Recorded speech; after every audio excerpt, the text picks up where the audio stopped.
So may babalikan tayo dito para check up.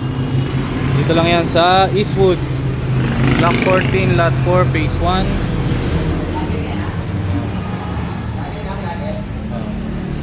So ito yung makina.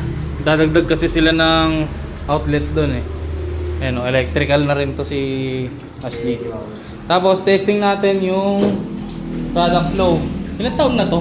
Hindi. Ay, may isang taon na ba to? Hindi oh, may 2 years na to. May 2 years na? Ah, sige. Test. May ilang taon na to nasa inyo, ma'am? 3? 3 na? Ay, hindi. Mga to, Dalawa. dalawa may get. Dalawa pa lang po. Okay, testingin natin eh. Testing tayo ng product.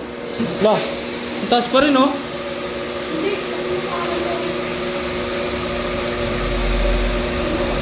Ano mataas pa rin? Ano? Alin? Ang taas ng product. So, sagad pa rin yung product niya. Yung reject, 1.5 gallons per minute. 100 PSI. Testing mo yung TDS. Check up na rin natin. Ilan yan? 4.5. Maganda pa rin TDS nyo. Ha? Maganda pa rin yung product. Sa